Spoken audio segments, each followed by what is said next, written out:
देखिए 29 number numerical, 29 number numerical में आपसे कह रहा है 200 वोल्ट का एक बल्ब 0.2 एम्पियर की धारा लेता है। तो बल्ब का विभवांतर 200 वोल्ट है और ये जो है वो कितनी धारा प्रवाहित होती है, इसमें 0.2 एम्पियर की धारा प्रवाहित होती है। इस बल्ब के तंतु की लंबाई 22 सेंटीमीटर आपको दे रहा है। कह रहा है इसका विशिष्ट प्रतिरोध इतना है। आपसे कह रहा है कि तंतु का व्यास या तार का व्यास ज्ञात कीजिए। तो देखो फार्मूला लगाएंगे, आपको पता है कि जो प्रतिरोध होता है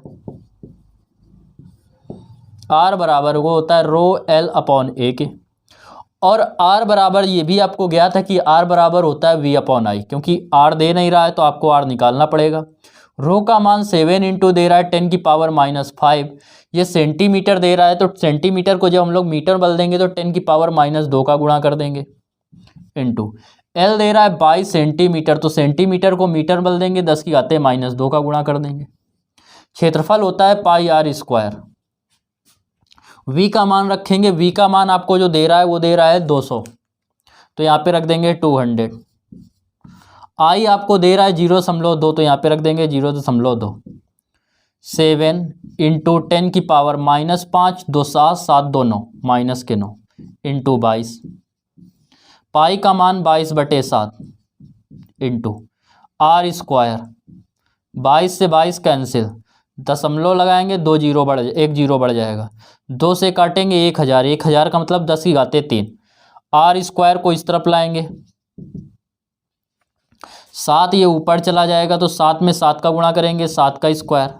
10 की घात -9, ये ऊपर है इस तरफ आ जाएगा 10 की घात 3, ऊपर जाएगा माइनस के, तो R स्क्वायर इक्वल जो होगा वो हो जाएगा 7 का स्क्वायर इंटू 10 की पावर, ये ऊपर जाएगा ये भी माइनस का ये भी माइनस का, माइनस माइनस जुड़ जाएंगे तो 10 की घाते हो जाएगा -12। तो R बराबर निकालेंगे तो आएगा, इसका स्क्वायर रूट हटाएंगे तो इसका स्क्वायर रूट लेंगे तो आएगा 7, और इसका स्क्वायर रूट मतलब वर्गमूल लेंगे तो -6। ये आ गया इतने मीटर। अब निकालेंगे इसका व्यास। व्यास जो होता है वो होता है 2R, तो 2 इंटू R की जगह 7 गुणा 10 की घात -6, 7 दूनी 14 गुणा 10 की घाते -6, इतने मीटर। अगर मीटर में आप मीटर आ गया इतने मीटर, अगर आपको सेंटीमीटर में इसको बदलना है तो हो जाएगा 14 इंटू 10 की पावर -4, इससे 10 की पावर -2 बाहर कर दीजिए।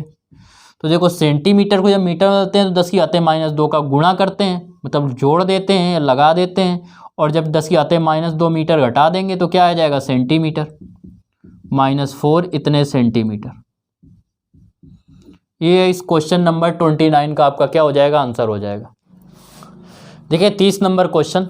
30 नंबर क्वेश्चन में कह रहा है कार्बन के एक गुटके का size 1.0 centimetre into 1.0 centimetre into 50 centimetre है। ये आपको दे रहा है इसका साइज। कह रहा है प्रतिरोध ज्ञात कीजिए। गुटके को क्या लिया जाता है, वर्गाकार सिरों के बीच सिर माना जाता है, और जब आयताकार माना जाता है तब ज्ञात करना है। कार्बन का विशिष्ट प्रतिरोध आपको इतना दे रहा है। तो देखो नंबर 1 में जब क्या किया जाता है, गुटके के वर्गाकार सिरों के बीच, नंबर 1 में कह रहा है गुटके के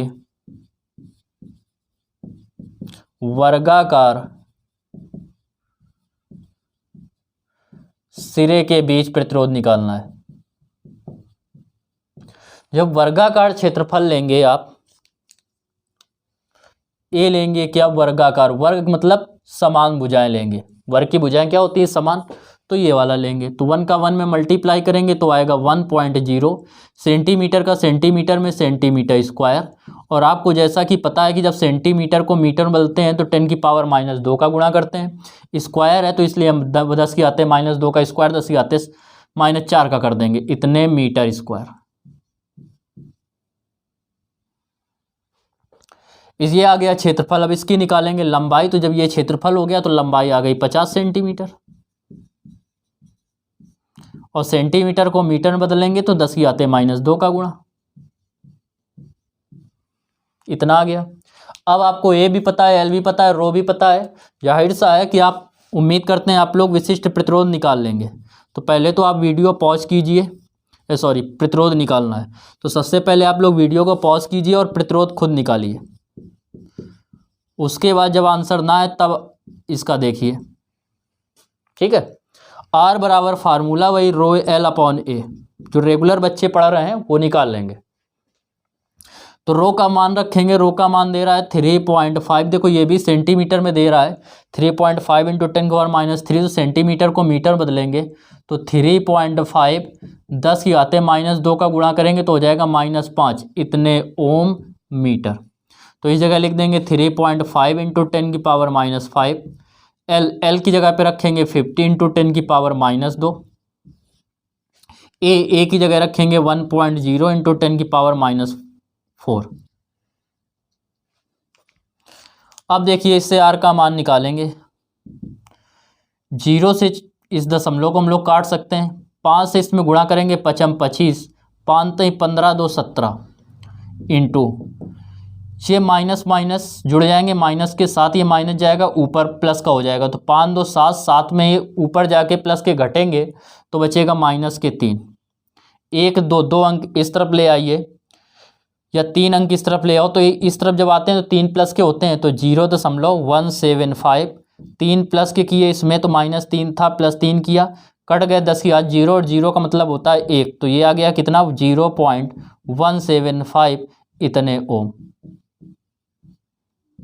ये आ गया वर्गाकार सिरों के बीच प्रतिरोध। अब कह रहा है कि आयताकार सिरों के बीच निकालना है सेकंड नंबर में। आयताकार सिरों के बीच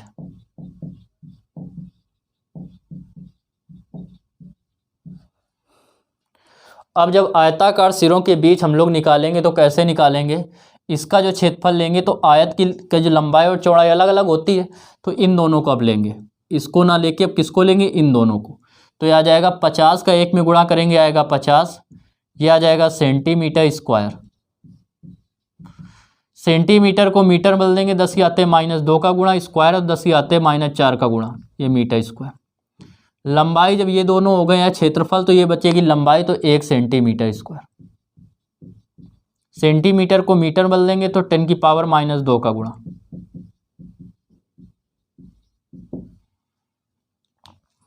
विशिष्ट प्रतिरोध आपको पता है, अब निकालेंगे प्रतिरोध।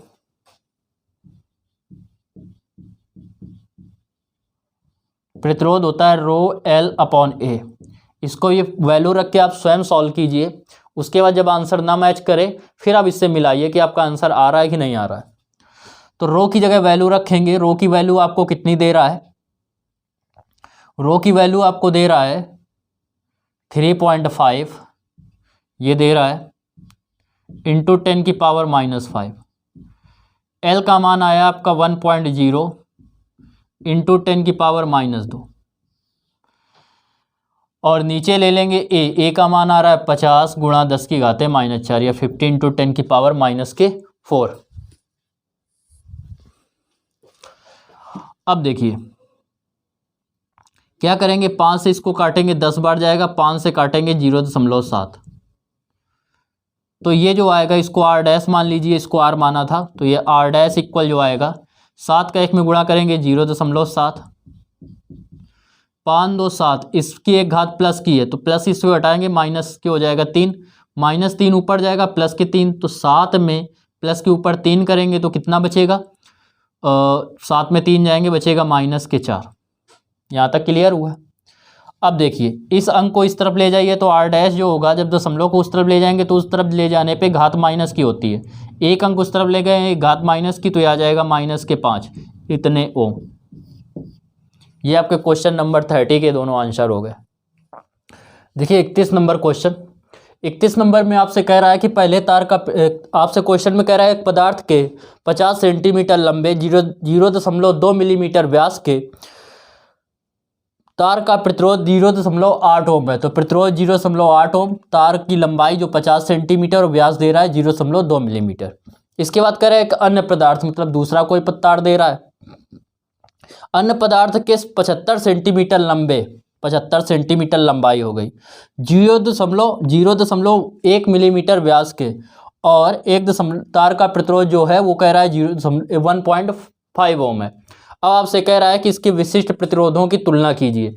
तो आप हमेशा याद रखना कि जब सेम भौतिक राशियों की तुलना करना हो, जैसे विशिष्ट प्रतिरोधों की तुलना करना है तो विशिष्ट प्रतिरोध ρ1/ρ विशिष्ट प्रतिरोध ρ2। तो ये दोनों समान है, तो आप इनको बदलो या ना बदलो एमकेएस पद्धति में या मूल मात्रकों में ऐसे ही लिख दीजिए, लेकिन सेम होने चाहिए। जैसे ये लंबाई सेंटीमीटर, ये भी सेंटीमीटर, ये ओम, ये भी ओम, ये मिलीमीटर, ये भी मिलीमीटर, सेम है तो कोई दिक्कत नहीं।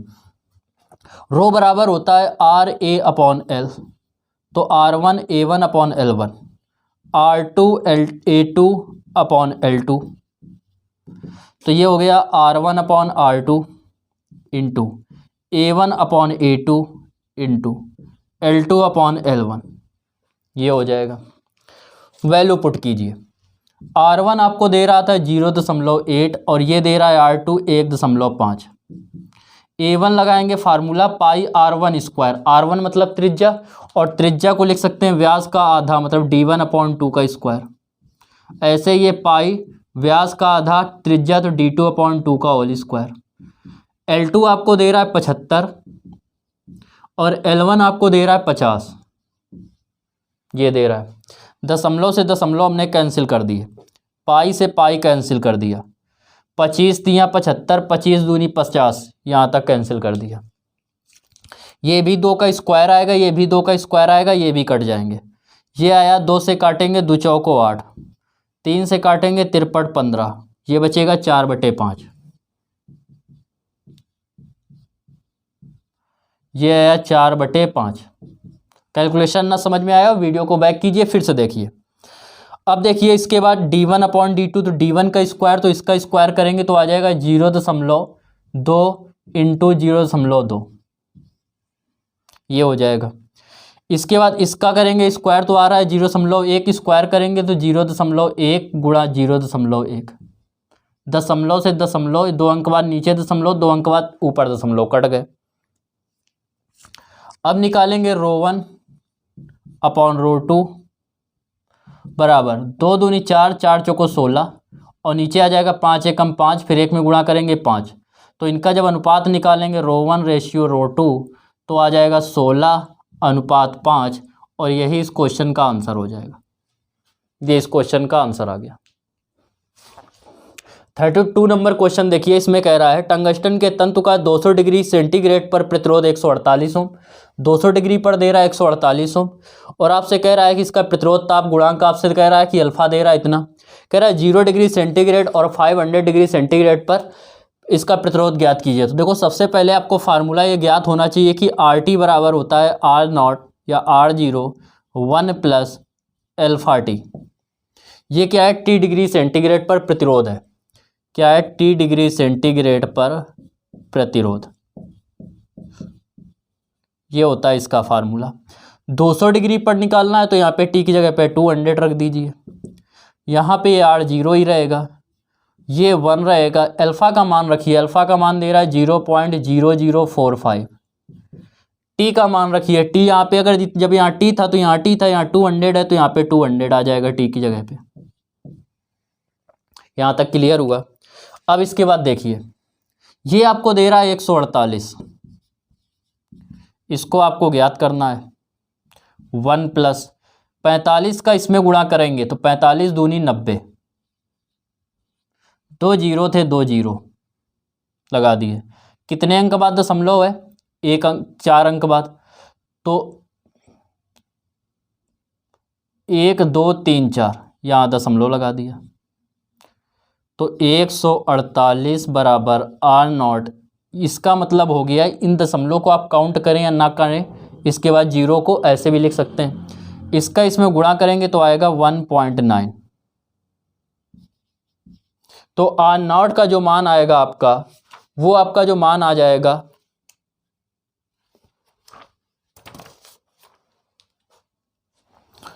अब देखिए यहाँ से R0 का मान निकालेंगे तो आएगा 148/1.9, दशमलव से काटेंगे एक जीरो ऊपर बढ़ जाएगा, इससे इसको डिवाइड करेंगे आप, तो इसका इसमें भाग देंगे तो आप आएगा 78, तो इतने ओम आ गया R0 का मान। यहाँ तक बात क्लियर हुई, या आप भाग दे के देख लीजिए। 148 में आपको भाग देना है 19 का, जीरो लगा है, 19 सत्ते 133, इससे घटाएंगे 5 आएगा, 1 आएगा, 0, फिर भाग देंगे तो कितने बार जाएगा, 19 सत्ते 133, 19 अट्ठे 152, तो 7 बार जाएगा। तो 77 पॉइंट कुछ करके आएगा, तो ऑलमोस्ट 78 आ जाएगा। जो आपका आंसर दे रहा है उस हिसाब से इसको निकाल लेंगे। तो ये आ रहा था 77 पॉइंट। अब देखो इसमें जब इसको करेंगे 133, इससे जब इसको घटाएंगे तो ये बचेगा 7, यहाँ पे बचेगा 1 17, एक 0 आ गया, तो 19 दशमलव लगा देंगे तब एक 0 आएगा। अब भाग देंगे जब 19 सत्ते 133, 19 अट्ठे 152, 19 नवैया 171, 19 अट्ठे 152, इतना आएगा लगभग। तो 77.8 करीब आएगा, 77.8। अब इससे क्या करें, एक अंक या बढ़ा लेकर आपको आंसर लाना है, वैसे ये भी लिख देंगे ये आंसर सही है, क्योंकि वहाँ पे तो आपके सामने आंसर होगा नहीं। या आप आंसर के हिसाब से लाना है तो इसको एक अंक बढ़ा लीजिए, तो 77, ये हो जाएगा 78 हो, ये आपका आंसर आ रहा है। अब देखो कह रहा है इसके बाद कि 500 डिग्री सेंटीग्रेड पर इसका प्रतिरोध ज्ञात कीजिए। 500 डिग्री सेंटीग्रेड पर, तो यहाँ पे अब क्या करेंगे, 500 रखेंगे, तो R500 इक्वल होगा R0 1 plus alpha into T, T की जगह फिर 500, R500 यहाँ पे रखेंगे 77.8, 1 प्लस अल्फ़ा, अल्फ़ा की वैल्यू रखेंगे 0.0045 इंटू 500। अब इसको सॉल्व कर लीजिए तो R500 का मान आ जाएगा, या तो ये इतना रखने पे आ रहा होगा या इतना, हमारी समझ में यही रखने से आपको आंसर प्राप्त हो जाएगा। और ये आ रहा है आपका आंसर, वो आ जाएगा आपका 267 डिग्री सेंटीग्रेड। ये भी समथिंग में आएगा शायद, 267 डिग्री, सॉरी 267 ओम, ये इसका आंसर हो जाएगा। सॉरी 253 आ रहा है,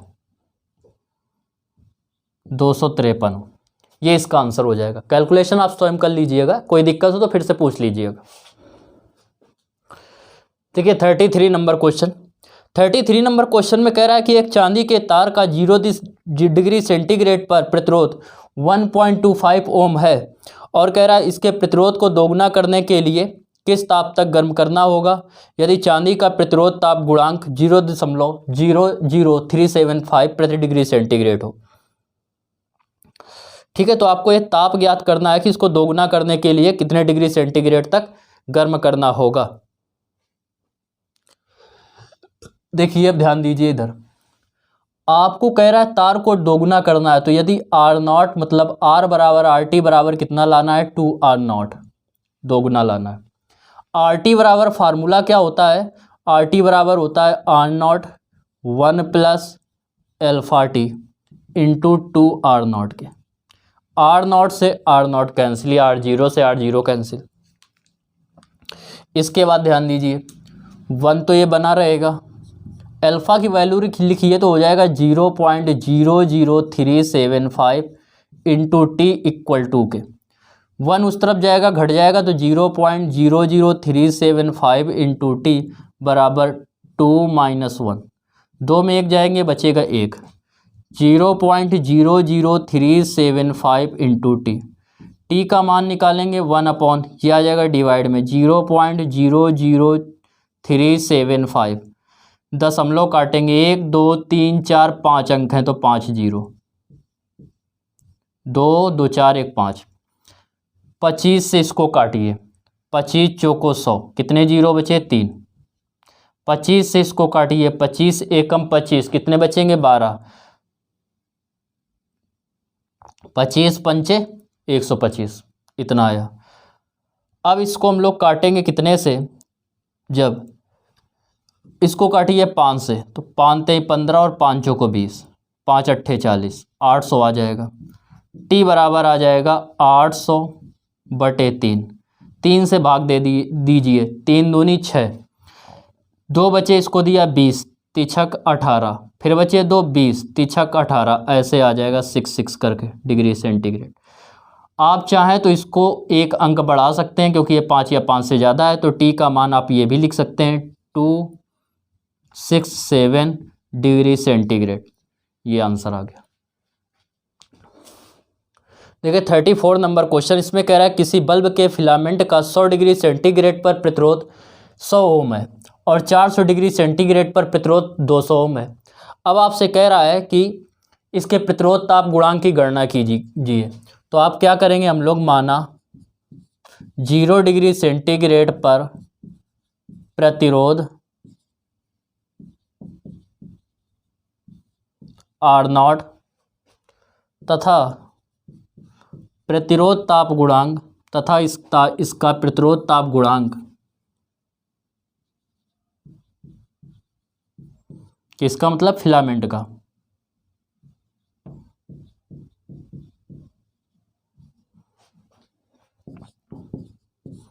ताप गुणांक अल्फा है, ये मान लिया हम लोगों ने।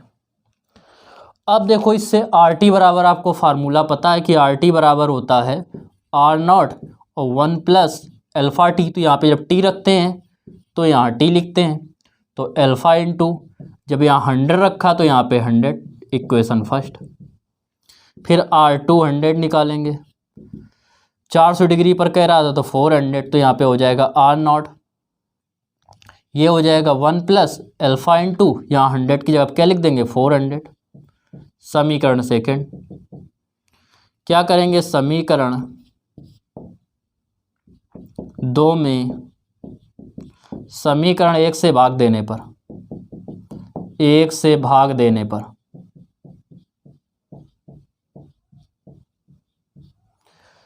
जब भाग देंगे तो देखो क्या होगा, ये 2 था R400 और नीचे था R100, ये हो गया R0 दूसरे का क्योंकि दूसरे में भाग दे रहे हैं, अल्फ़ा इंटू 400। ऐसे ये R0 1 प्लस अल्फ़ा इंटू 100, ये कट हो गया। R400 का मान उसमें दे रहा है 200 और R100 का मान उसमें दे रहा है 100, बराबर ये 1 प्लस 400 अल्फ़ा और ये हो जाएगा 1 प्लस 100 अल्फ़ा। ये 100 से काटेंगे 2 बार जाएगा, इसका इधर गुणा करेंगे 2 में तो 2 एकम 2, ये हो जाएगा 2 प्लस 2 का इसमें गुणा होगा 100 में तो हो जाएगा 200 अल्फ़ा बराबर 1 प्लस ये आ जाएगा 400 अल्फ़ा। अब देखो 400 की तरफ इसको लेके जाएंगे तो ये था 400 अल्फ़ा, इसमें 2 घटा देंगे 200 अल्फ़ा। 2 ये था, 2 की तरफ इसको 1 को लेके आए तो माइनस के 1 हो जाएगा। यहाँ तक बात क्लियर हुई। अब 400 में 200 जाएगा तो बचेगा 200, 200 अल्फ़ा। 2 में 1 जाएगा, 1 बचेगा मतलब 1 बचेगा। अल्फ़ा का मान निकालेंगे 1/200, 2 से काटेंगे 0.5, नीचे बचेगा 100, तो 2 जीरो का मतलब 2 अंक और दशमलव इस तरफ, तो हो जाएगा 0.1 अंक और एक था ही, 2 अंक और हो गए तो 0.005 प्रति डिग्री सेंटीग्रेड, ये इसका आंसर आ गया। या इसी को लिख सकते थे हम लोग 5 इंटू 3 अंक हैं इस तरफ तो 3 घातें माइनस की, इतने प्रति डिग्री सेंटीग्रेड। यहाँ तक भी लिखेंगे तब भी सही है, लेकिन आपकी किताब में आंसर ये दे रहा है इसलिए हमने ये निकाल दिया। देखिए 35 नंबर क्वेश्चन देखिए, इसमें कह रहा है एक प्लेटिनम प्रतिरोध तापमापी में लगी कुंडली का प्रतिरोध 0 सेंटीग्रेड या 0 डिग्री सेंटीग्रेड ताप पर 3 ओम तथा 100 डिग्री सेंटीग्रेड ताप पर 3.75 ओम है तथा एक अज्ञात ताप पर प्रतिरोध जो दे रहा है वो दे रहा है 3.15 ओम दे रहा है। कह रहा है इस अज्ञात ताप का मान ज्ञात किया है। तो देखो अज्ञात ताप जो होता है T डिग्री सेंटीग्रेड, इसका मान जो होता है T का वो होता है RT minus R0 formula upon होता है R100 minus R0 into 100 degree centigrade. या आप लिख सकते हैं यहाँ पे जो ज्ञात वाला दिया गया हो जितने डिग्री पर वो यहाँ रखते हैं, अज्ञात वाला यहाँ बाकी इस प्रकार रख देते हैं। अब देखो ये तो आपको ज्ञात करना है T डिग्री सेंटीग्रेड, RT आपको दे रहा है 3.15, आर नॉट आपको दे रहा है कितना 3.10, आर 100 दे रहा है 3.75, इसमें भी घटा देंगे आर नॉट मतलब 3.00 इंटू 100, इसमें जाएगा तो आएगा 0.15, इसमें घटेगा 0.75 इंटू 100, दशमलव से दशमलव कट गया, 15 पना 75, 5 से डिवाइड करेंगे 20 बार जाएगा, तो T डिग्री सेंटीग्रेड का जो मान आएगा वो आ जाएगा 20 डिग्री सेंटीग्रेड। ये अज्ञात तार का ताप है।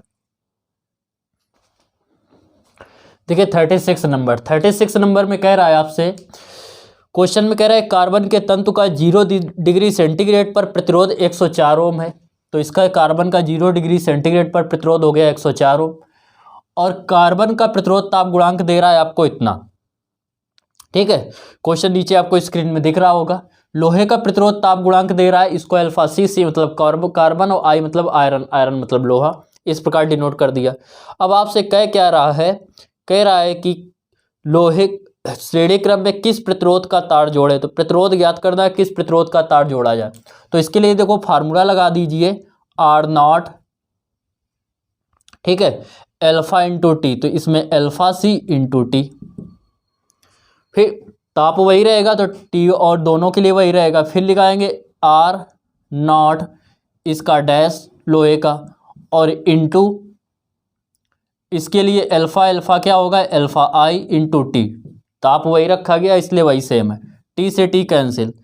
आर नॉट का मान रखेंगे तो आर नॉट दे रहा है 104, अल्फा सी का मान दे रहा है माइनस में 0.0003, आर नॉट डैश ज्ञात करना है, इसका मान रखेंगे प्लस के 0.0052, दशमलव से दशमलव कट गए, इससे इसको काटेंगे तो आएगा 2 बार, 2 का इसमें गुणा करेंगे तो आ जाएगा 6, प्रतिरोध तो आर डैश आ गया माइनस के 6, माइनस लेते ही नहीं तो क्या आ जाएगा आंसर 6 आ जाएगा 6 ओम।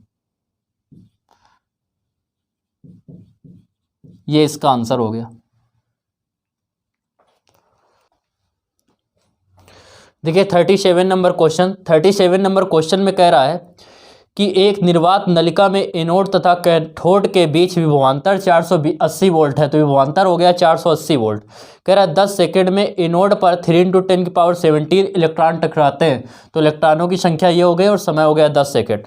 कह रहा है आपसे कि प्रतिरोध ज्ञात कीजिए नलिका का, तो सबसे पहले निकालेंगे प्रतिरोध आर बराबर होता है आपका, आर बराबर क्या होता है V/I, तो V/I बराबर क्या होता है Q/T, टी ऊपर चला जाएगा तो V इंटू टी और Q की जगह रख सकते हैं N इंटू E। यहाँ तक बात समझ में आई। तो R बराबर V का मान दे रहा है 480, T की जगह रखेंगे 10 सेकेंड, N का मान 3 × 10⁻17 और E का मान 1.6 × 10⁻−19। दशमलव काटेंगे 1 जीरो बढ़ेगा, 16 3 48, 48 से 48, 16 का 3 में गुणा करेंगे 48, 48 का 48 में भाग देंगे 1 बार जाएगा 10 आ जाएगा, 19 में 17 जाएंगे -2 ऊपर जाएगा प्लस के 2, तो प्लस के 2 ये 4 4 और 1 5, तो 10 की पावर आ जाएगा कितना 5, 10 की पावर 5, इतने आ गया ओम। इसको हम लोग लिख सकते हैं 100 × 10⁻³ ओम, और इसको 10⁻³ ओम को अगर हम लोग हटा दें तो ये क्या हो जाएगा किलो ओम, तो 100 किलो ओम आ गया।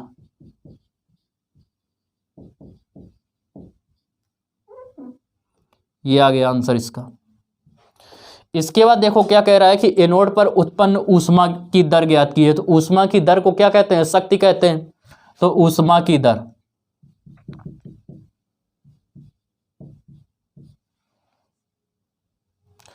ऊष्मा उत्पन्न होने की दर,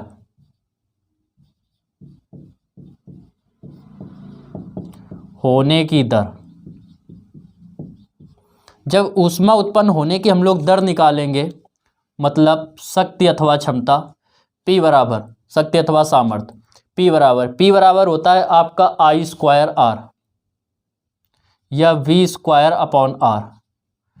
P बराबर V दे रहा है आपको 480, स्क्वायर है तो 2 बार 480, इसकी जगह 100, 2 जीरो से 2 जीरो कट गए।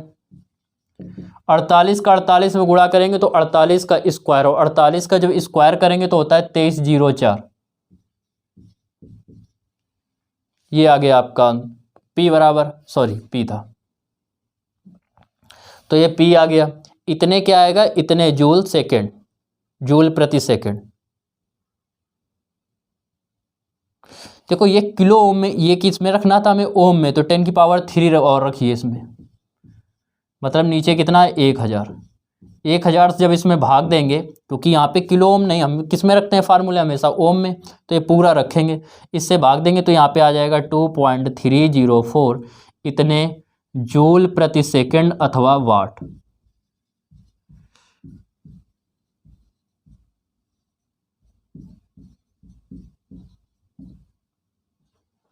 ये आ गया इसका आंसर। देखिए 38 नंबर क्वेश्चन, 38 नंबर क्वेश्चन में कह रहा है बिजली की प्रेस का प्रतिरोध 44 ओम है, प्रतिरोध दे रहा है 44 ओम, इसमें कह रहा है और इसमें बहने वाली धारा का मान 5.0 एम्पियर है। कह रहा है प्रेस का सामर्थ्य ज्ञात कीजिए, तो इसका हम निकालेंगे सामर्थ्य। सामर्थ्य जो होता है P बराबर, वो आपको पता है I स्क्वायर इंटू R होता है। क्या करेंगे, इसकी वैल्यू रखेंगे, I की जगह पे रखेंगे 5.0 का स्क्वायर, और R की जगह पे रख देंगे हम लोग 44। P बराबर 5 का स्क्वायर 25 और इसका 44, गुणा करेंगे, जब इसका इसमें गुणा करेंगे 25 चौको 100 की 0, 25 चौको 100, 100 में 10 जोड़ेंगे हो जाएगा 110, तो इतने वाट आ जाएगा या जूल प्रति सेकंड आ जाएगा। देखिए 39 नंबर क्वेश्चन, इसमें कह रहा है 1 किलोवाट का हीटर, तो हीटर का सामर्थ्य दे रहा है 1 किलोवाट। 1 किलोवाट का मतलब हो गया 1000 वाट, ठीक है, 1000 वाट हो गया आपका सामर्थ्य। विभवांतर दे रहा है 220 वोल्ट है, तो आपसे पूछ क्या रहा है कि धारा का मान ज्ञात कीजिए। तो देखो P बराबर होता है V इंटू आई, आई का मान निकालेंगे P अपॉन V, तो I बराबर P की जगह पे रखेंगे 1000, यहाँ पे रखेंगे 220, 0 से 0 कट गया, 22 का इसमें भाग देंगे, 22 चौक 88 आएगा, 88 कम हो गए तो कितने बचेंगे 12, 120, 22 पंचे 110, कितने बचेंगे 10, फिर कितने बार जाएगा 22 चौक 88, फिर 22 पंचे 110, इतने एम्पियर।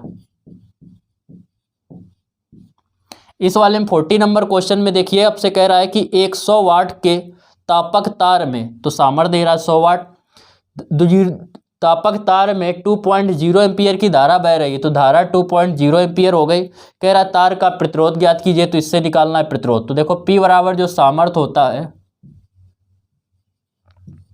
P बराबर होता है I स्क्वायर R, तो R बराबर हो जाएगा P अपॉन I स्क्वायर, तो R बराबर P का मान 100, I स्क्वायर मतलब 2 का स्क्वायर 4, 4 से डिवाइड करेंगे तो R का मान आ जाएगा 25। ये इस क्वेश्चन का आंसर हो गया। तो ये आपके इस प्रकार 40 क्वेश्चन वैद्युत चालन चैप्टर से चैप्टर नंबर 5, चैप्टर का नाम है वैद्युत चालन, इससे आप लोगों ने 40 क्वेश्चन न्यूमेरिकल के कंप्लीट कर लिए। पिछले जो 4 लेसन हैं उनके न्यूमेरिकल आपके पहले से पड़े हुए हैं, उसमें जाके प्लेलिस्ट में जाके क्लास 12 फिजिक्स न्यूमेरिकल आप सर्च कीजिए और उससे क्या कीजिए, बाकी अन्य लेसनों के जिन बच्चों ने अभी तक नहीं पढ़ा है वो पढ़ लें। ठीक है, वीडियो देखने के लिए आप सभी का धन्यवाद। नेक्स्ट वीडियो में फिर मिलते हैं किसी इसी के आगे अन्य न्यूमेरिकल लेकर, तब तक के लिए राधे राधे।